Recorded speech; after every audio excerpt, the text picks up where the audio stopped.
What is up, everybody? Welcome to DFS by the Numbers. This is my final thoughts video for UFC Vegas 33, aka the card of the year, aka I cannot wait for this card. So many great matchups and exciting card. I mean, how can you not be excited for Jinyu Fry, Ashley Yoder, absolute banger? How about Cheyenne Bays, Gloria Paula, banger? Ryan Benoit, Zaruk Adashev, again, banger. So that should be fun. Yeah, I mean, this is a card where you should probably tread as lightly as possible. This will be my second lightest week in terms of units go of the year. I do have 7 bets, 5 of them being plus money. So the plans to come out alive after this card, hopefully come up a couple units and move on to next week, which is pay-per-view UFC 265, great card.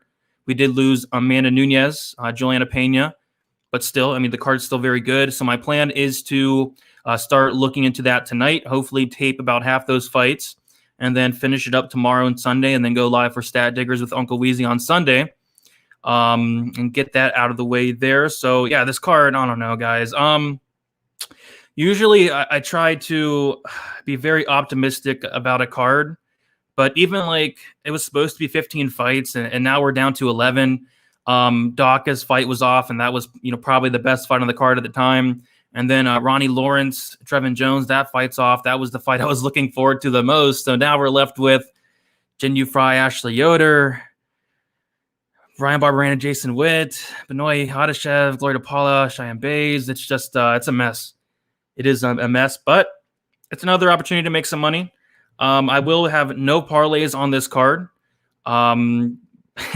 Nobody better ask me about any parlays this week because I would not parlay anything. I mean, the only parlay piece I'd even consider would be Rafa Garcia. But other than that, like there's no props I'd parlay, no fighters I'd parlay. But I will be going on a date tonight. So the plan is to kind of roll through this as fast as possible. Talk about my bets, talk some Draftkings, talk a little about weigh-ins as well, and hopefully get out of here a couple minutes earlier than usual. So, yeah, what's up, everybody in the chat? Who's looking forward to the card of the year? We have Sosa, first one in the chat. Oh, yeah, I agree. If this card was a fighter, it would be Nico Montano. 100% agree. Uncle Weezy in the chat. Brady, you are a true professional, giving us content for a card like this. Thanks for all the hard work. Yeah, man, you too. It was a grind. We researched 15 fights. We're now down to 11. And who knows? We might lose another one. You never know. Ridiculous fight card with only 11 fights. Yeah, it's crazy. It's crazy. Automatic like. Appreciate that, Dave. If you guys can hit the like, that'd be much appreciated. Chris Pinnell, excited for the card of the year. Yeah, exactly, man. I'm excited for it. Someone called Doc Brown so we can skip to next week's card. Yeah, I wish, man. I feel like a real Deegan with so many bets on this card. Yeah, I'd tread a little bit lightly, but hopefully you make some money here. See what we got here. What's up, Brady? Another good card to bet. Not the best card to bet, but I do like some of my spots for sure. It was the goods. Brady, will do. Bill, thanks for hanging out. My heart's pounding for that Ryan Benoit fight. Yeah, really gets you going, man. Yeah, Nico Montano did not look good. She came in, I believe, like 7 or 8 pounds overweight. That fight is now off. Honestly, wasn't really looking forward to seeing that fight, but it was my second most confident pick on the card. Ryan Kosuke, second round TKO. We'll talk about that soon. Best card of the year. I agree. Let's get it. Yeah, I mean, yeah, a couple finishes, cash some bets. That's the plan. Get out of here alive. Card of the decade. I agree. When's LFA star? I'm not completely sure. Hot date. Yeah, pretty hot. It should be fun. All right. So, yeah, man, this card. I don't know. Here we go. Orion Kosuke going against Philip Rowe. I did take the 1 unit shot on Philip Rowe at plus 152. Starting the night off with a dog shot here in a fight where, man, if you guys saw the weigh-ins, like Rowe is much bigger. So Rowe did miss weight. I want to say it was like 3.5 pounds. He looked completely fine. I do think that weight advantage is going to help him. It didn't look like he completely tried to kill himself to make weight. And when they went up against each other, man, yeah, he's much bigger. He's going to have a 9.5 inch reach advantage. He's going to have like a 4 inch height advantage, but judging by the weigh-ins, it looked a little bit more than that, to be honest. And I like the game of Rowe. I mean, Rowe is he's a good striker. He's a good grappler. Brown belt in BJJ, training with guys like Rodolfo Vieira, guys like Gerald Mearshart. So he's more than capable grappler for sure, and that's probably where the fight's going to end up at. Quite a bit. Kosuke's going to want to get this fight down to the mat, and if he does, I do think Rowe can have success. I've seen him hit multiple reversals and sweeps. He was able to sweep Gabe Green 2 times. He was able to get a sweep on Shabazian on the Contender Series as well, and I've seen him do it multiple times. So his ground game is good. He's a very long guy, very tricky to deal with. But yeah, Kosuke, if he wins, it's probably going to be by knockout. Kosuke does have a ton of power. He does throw a lot into every shot, but you got to think with that 9.5-inch reach advantage, he's going to have some trouble closing the distance. And if he does get it down to the mat, I do think Rowe can, get a reversal, get on top, and land some ground and pound. So yeah, I did take the dog shot. Not really sure why Kosuke is this big of a favorite. Maybe it's the name, but I do think this fight should be lined a lot closer.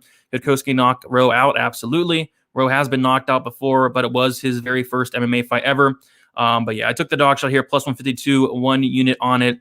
And after seeing the weigh-ins, I like it a lot more than I already did, to be honest. So starting with the dog shot should be a fun fight. I think the under 2.5, I think it's at minus 125. The alternative under, I also saw like minus 120. I think it's a pretty solid spot as well. Did not bet it personally, but both guys have a 100% finish rate. Both the guys have never won by decision. So the under is probably not a bad look, but I'm just going to take the dog shot on Rowe here. As far as DK goes, first fight of the night, you guys know how I feel about that. I think it's pretty important. Kosuke, if he does win, it's going to be based off of a lot of takedowns and probably a knockout as well. Rowe, if he wins, it probably scores well also. So good fight to target on DK. I took the dog shot, and we'll see what happens. Yoder max bet, of course. No. Appreciate that, Gaming Wolf. No MMA talk on the day. Oh, there won't be, don't worry. Yeah, big size difference. I like it. Sacrificing 20% of the purse for the win. Yeah, could have been strategic for sure. That extra weight, I do believe, will help him, to be honest. So, yeah, could Kosuke knock him out? Sure, but should it be minus 170 favorite? Probably not, to be honest. What is the favorite spot to pick on this card? We'll get to it very, very soon coming up here. Rowe has been dropped 3 times in the last 2 fights. That is true. And has a KO loss. That is true. Kosuke for the knockout. It could definitely happen. Went from being high on Rowe all week to not placing any bets on this fight. Wouldn't be surprised if Rowe comes out looking solid and gets starched out of nowhere. It could happen. Could happen for sure. All right, so we'll get to the next fight. Oh my goodness. Ashley Yoder, Jinyu Fry. Yeah. I'm going to pick Ashley Yoder. I do have a little bit of her in DraftKings. This Jinyu Fry, no volume. Jinyu Fry, I do think she's going to be the slightly smaller fighter. At the weigh-ins, Fry did not look as small as I thought. But either way, I'm not betting this fight. I never would bet this fight in a million years. But I'll pick Yoder just by doing more. Fry, she probably is the better striker, but she just doesn't throw anything. Her significant strikes throughout her UFC career, she's totaled like 75 in a matter of like almost 45 minutes. So as long as Yoder just does something, she can probably win a decision here, or take her down. She's a good grappler. We have seen Fry taken down, controlled on the mat for long periods of time. But yeah, give me Yoder here. Not betting it. A little bit of Yoder on DraftKings. As far as Fry on DraftKings, no thank you. Not having any piece of that. So Yoder for the win. Is good in a good pick on DraftKings. Yeah, we'll talk about that a little bit. He's solid for sure. Yeah, this is a fight you might fall asleep a little bit. Can be French Fry by decision. Yep, if she does win, it will be by decision. You can hear Brady dying inside at this fight. Yeah, not a big fan of the fight, to be honest. There could be, yeah. I mean, she has like a 44% submission rate, Yoder. No UFC submissions, but prior to the UFC, yeah. Fry has been submitted before. Yoder by sub plus 500, honestly not good enough for me, to be honest. So, yeah, no bet on this fight. I would never bet it. If you bet the fight, good luck. But not for me personally. Okay, next fight we have Kamaka going against Danny Chavez. Another fight that I'm kind of struggling with. I mean, this fight is it's a pick 'em for a reason. You have Kamaka minus 115, Danny Chavez minus 105, and there's things in these guys' games that I don't really like. I mean, Kamaka, he slows down a ton as the fight goes on. Same thing with Chavez. Chavez slows down as the fight goes on. Both guys can be taken down. Both guys can be controlled. What I will say, the only difference I really see is going to be probably the power for Chavez. Chavez is probably going to be landing the harder shots. Chavez does have, I think, like 3 knockouts on his record. Kamaka has 0 knockouts on his record, only 1 finish coming by submission.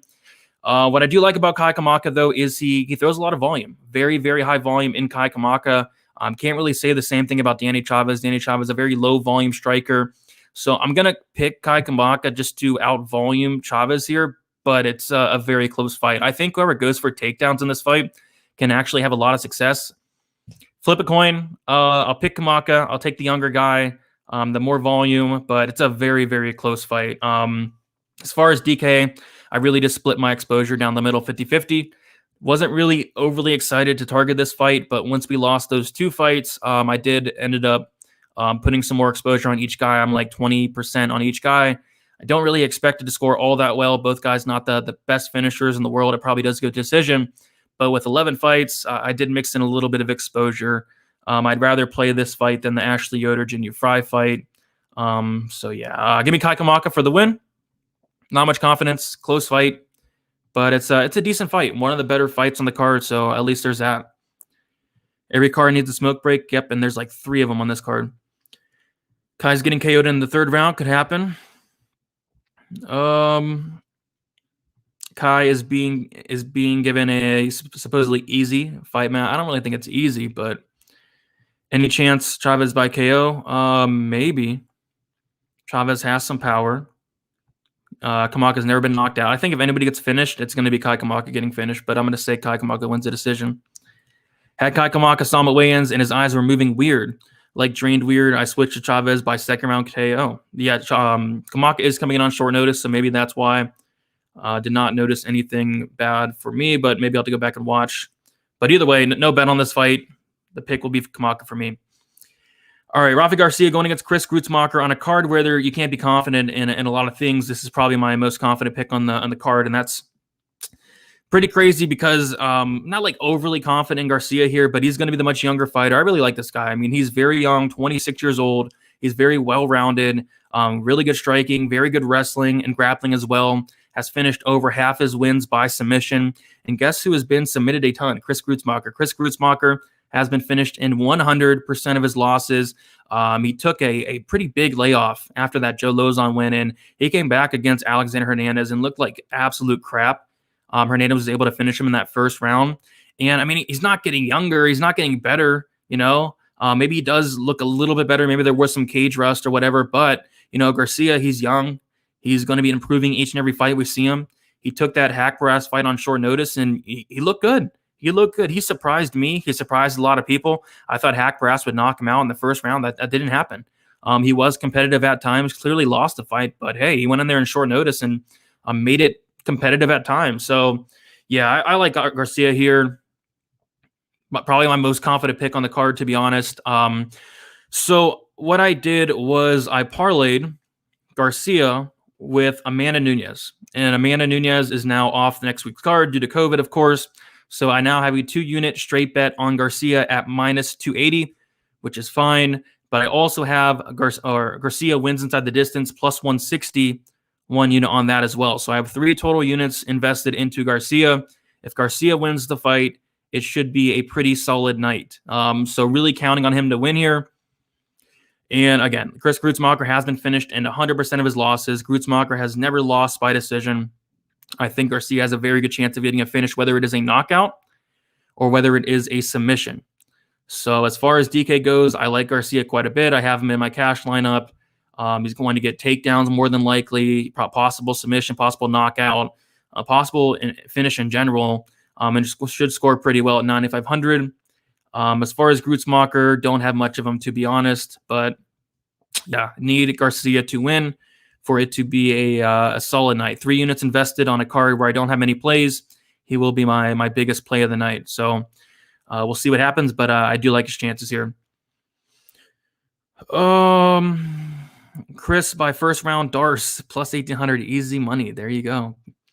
Garcia looks 30 plus, to be honest. Kinda. He's a young guy though. if you had to pick, more confident, Rafa or Barberena, probably Garcia. Probably Garcia. Garcia is expensive for DK. I can't have Sean Strickland, maybe fade the main, or just have Garcia for DK. I have a ton of Garcia. I have 62% Garcia. He's going to be my most exposed by a decent margin. And I have 39% Strickland. Chris is a future champ. I don't know, man. Chris Grotsmocker. Nah. Doesn't Garcia have no takedowns in UFC debut? Can he take? Well, yeah. He attempted 3 against Hackbreast. Hackbreast is a very good takedown defense, and that fight was on like a couple days short notice. So yes, he has 0 takedowns, but you got to think he can take down Chris Grotsmocker, who is notorious for not the best takedown defense, sitting at 62%. I think he does take down Chris Grotsmocker here. I'll go easy. Brady, I lost all my action on this card. Had 2 units on Lawrence. Yeah, that sucks. In my opinion, that was the best fight on the card.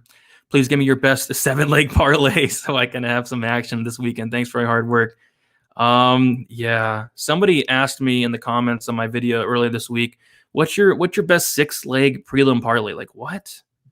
What? Not on this card. I will have no parlays. Like, outside of a Hail Mary, I'll do like a little Hail Mary, but nothing you can be overly confident in.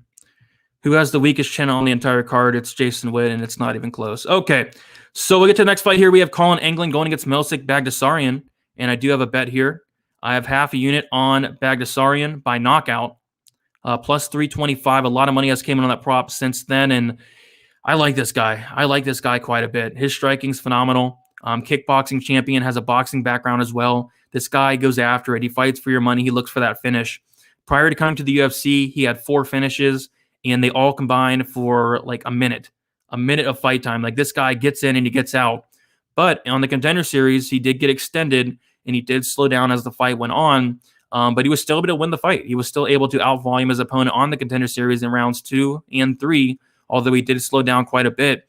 And, Colin Anglin, not a terrible fighter, but I do think he needs to go for takedowns in this fight early and often. He is not going to want to stand with Melsik Baghdasarian. And I really don't think Anglin's a terrible striker. I really don't. It's just, I think Baghdasarian is a next level above him in the striking.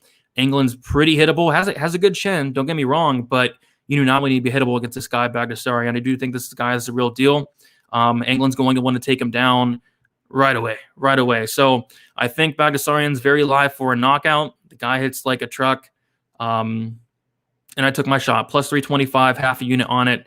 I do like that play quite a bit. Don't see him submitting Anglin, obviously. But yeah, I think Baghdasarian does get it done here. As far as DK goes, I love this fight on DK. I think Baghdasarian has first round finish upside. And I think Colin Anglin, if he does win, it's going to score very well. It's going to be able to, he's going to get takedowns. He's going to get control time, maybe a late finish himself. So this is a fight you're probably going to want to own. I have a ton of exposure on both guys, but hopefully Baghdasarian does get that knockout, and I do love the price I got on that knockout prop. And should be a fun fight, decent fight. I think Melsik is legit. I think he's the real deal, and Anglin's a solid test for him. He's a guy that's going to want to take him down, and for a very good reason. So we'll see what happens.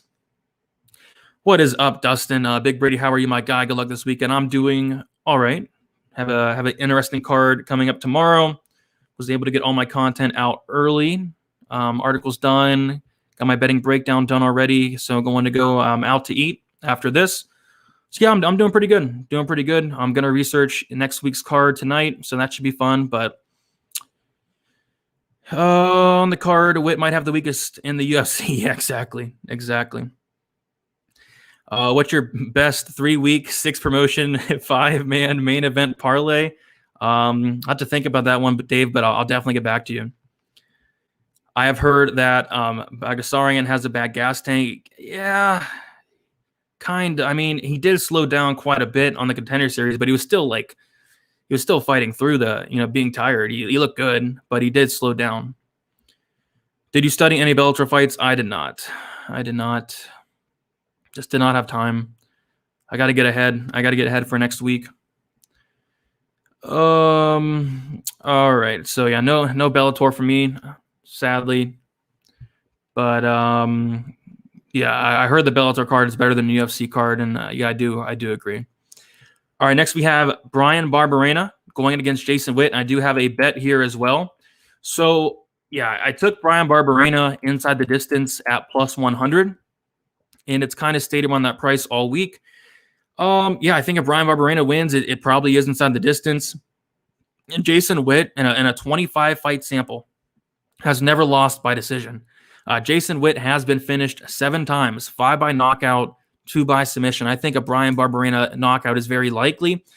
But I did opt for the inside the distance just in case Bryan Barberena does get a submission, like maybe like a club and sub, because Jason Witt has been submitted before, and Bryan Barberena does have a couple submissions on his record, even a couple submissions in the UFC. A very underrated grappler in Bryan Barberena. There's talks of, a major surgery for Bryan Barberena, prior to this fight. But seeing him at weigh-ins, seeing him, prior to the weigh-ins on Instagram, I thought he looked in great shape. And then seeing him be the first one weigh in, I like that a lot. I like that quite a bit. And if Bryan Barberena is anywhere near 100% in this fight, he should win this fight. I mean, even like the worst version of Bryan Barberena probably does knock out Jason Witt at some point. And I'll be honest, I don't love the money line of minus 270 because Witt has a path to victory, and that path to victory is going to be taking down Bryan Barberena. Bryan Barberena, 60% takedown defense, the majority of that due to Colby Covington taking him down 12 times. But Anthony Ivy was able to take him down 5 times. But even then, he was able to work his way back up. So Witt does have a path to victory. I just think, 15 minutes to find the chin of Jason Witt. And he indeed does have the worst chin on the card. And he does have the worst chin in the UFC. It was between him and Malcolm Gordon, but Malcolm Gordon kind of redeemed himself. And if Jason Witt's going to want to win, he's going to have to come in there with that Malcolm Gordon game plan of shooting a takedown within the first 5 seconds. And if he doesn't, there's a very good chance that he gets knocked out here. So I like Bryan Barberena, 1 unit inside the distance, 9,600. Don't hate it on DraftKings as well. You can't really project a 60-second knockout, but if there is going to be one on the card, it is probably going to be Bryan Barberena. As far as Jason Witt, 6,600, if he does win, it'll score well. It means he's going to be getting takedowns, control time. So I do have a little bit of Jason Witt as well because there is a path to victory for him. It's just I think the more likely scenario is Bryan Barberena does knock him out at some point in this fight. So 1 unit on Barberena, and I do think he catches him at some point. Baghdasarian is getting humbled. Could. Heard Witt went to the PI, supposedly fixed some stuff, but who knows? They need to have odds for how many punches Witt takes before being KO'd. Like last fight, he took like 1. But yeah, I think Barberena does finish him. Barberena, very capable finisher, sitting about like an 80% finish rate, and Witt has never lost by decision in a very long 25-fight career. So I do like that plus money shot on the inside the distance there. Barberena Garcia parlay, my lock of the night. Yeah, don't hate it. I'm not overly confident in Barberena, but I do think there's a good chance he does win and gets a finish. All right, next fight we have Ryan Benoit going against Zaruk Adashev. We have Benoit sitting around minus 135, Zaruk sitting at plus 115. So I do have a bet here as well. I have Ryan Benoit wins inside the distance plus 330, half a unit on that. DraftKings Sportsbook had the submission prop at like plus 1,600 for some reason earlier in the week. That is now gone. But yeah, I did opt for the inside the distance because I can see a knockout or I can see a submission. Ryan Benoit is going to have a clear path to victory. If he wants to use it, take Zaruk Adashev down and submit this guy. Ryan Benoit, a state champion wrestler. Ryan Benoit, a very credentialed brown belt in BJJ as well. And he has all the tools. It just he doesn't go to him enough. Ryan Benoit, I would 100% be betting him here on the money line if, in his fights, he'd go for takedowns more. And this is a fight where he should definitely implement that game plan. But even if he doesn't, I think there's a very good chance that he knocks out Zaruk Adashev as well. For a flyweight, Ryan Benoit hits like an absolute truck. This guy's a finisher. You don't often see flyweights with a 90% finish rate like Ryan Benoit. So when Ryan Benoit wins, it's by finish. He has all of his wins by finish outside of one. 80% by knockout, like 10% by submission. He does have 1 submission on his record, and Zaruk Adashev has been finished in 2 of his 3 losses. So I think if Ryan Benoit wins, there's a fair chance that it is inside the distance. And at plus 335, I'm willing to take my shot there, or plus 330, I'm willing to take my shot there. So half a unit on that. I did want to wait for the weigh-ins to see if Ryan Benoit, looked good at the weigh-ins, because last time the dude almost died at weigh-ins, it looked like, but he looked good. He looked good. He weighed in. Everything checked out, so I did place that half-unit bet on him to win inside the distance, and I think he gets it done, whether he does go the takedown route and find a sub, or whether he does knock him out on the feet. I think either can happen here for sure. So as far as DK goes, not much Zaruk. I think I have like 10, 15%, if that. But I do have like a decent amount of Benoit because, again, 90% finish rate. If he does win, there's a good chance it's a finish. And I do think it'll be somewhat low owned as well. So I do like Benoit to get it done, and I like him to get it done inside the distance as well. Witt closes out my 12-legger since 2 weeks ago. Really? Okay. I don't believe that. The UFC needs to be disappointed in themselves. How is this on the main card? I don't know. I do not know. Actually, I do think they moved the Benoit fight down to the second fight of the night, but they've been moving the card all around all week. Benoit looks solid today. He needs a win to keep his job. Yep, fighting for his job. Benoit KO plus 375. I don't hate it, but you could also sum him as well. I think a sub's in play also. That's not a good last lay. I agree. No Bellator for me, sadly. Can't really do Bellator. I'm too busy looking into the next week's fight card. I got to get everything done by Sunday, so it makes it really hard to look into Bellator, LFA, all that good stuff, because I need to be ready and prepared on Sunday for Stat Diggers with Uncle Weezy. All right, next we have Jared Gooden going against Nicholas Stoltze, and we have Gooden coming in on a couple days short notice. Made weight, which that was good. I kind of was not really expecting him to make weight, but he did. He made weight. He looked good.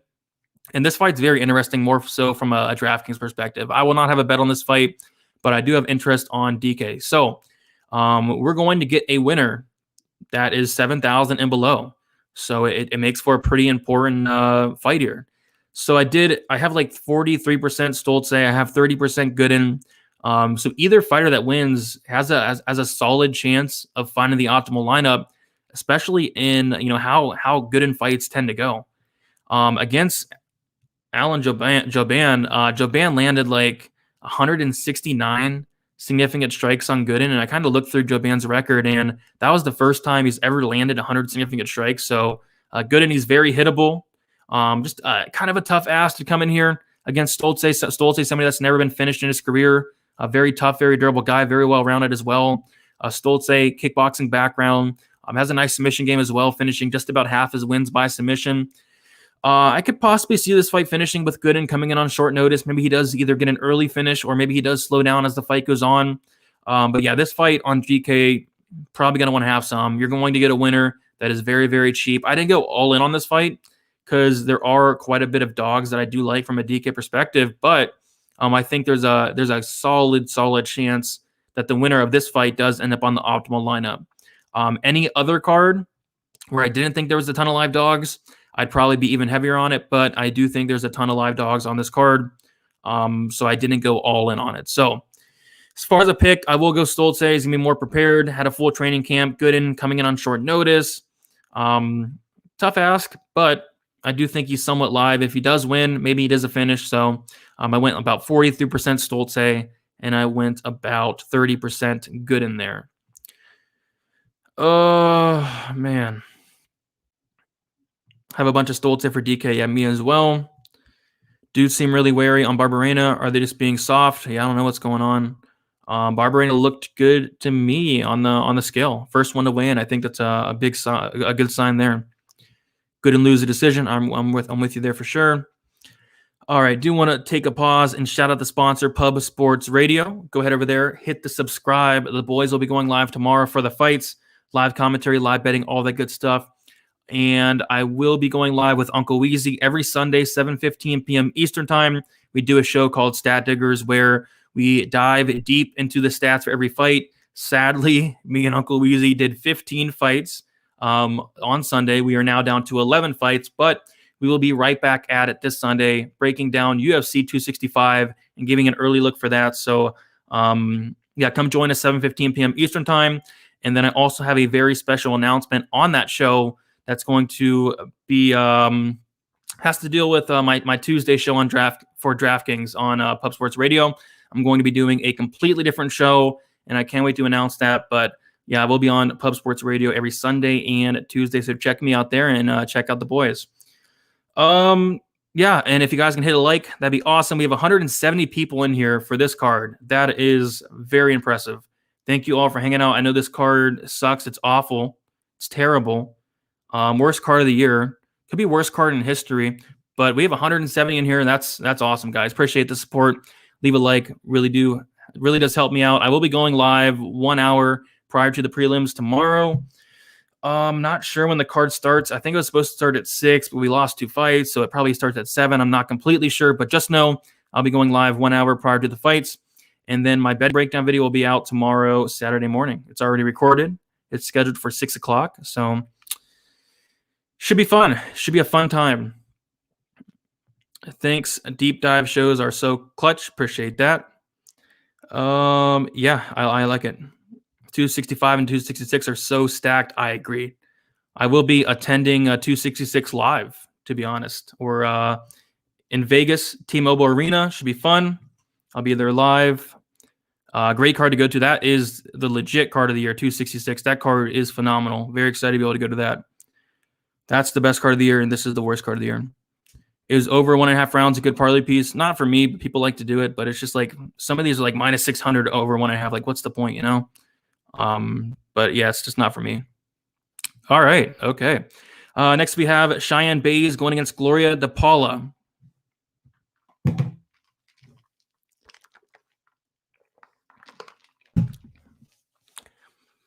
All right. Next we have Kung Ho Kong going against Ronnie Yaya. Yeah. Interesting co-main event.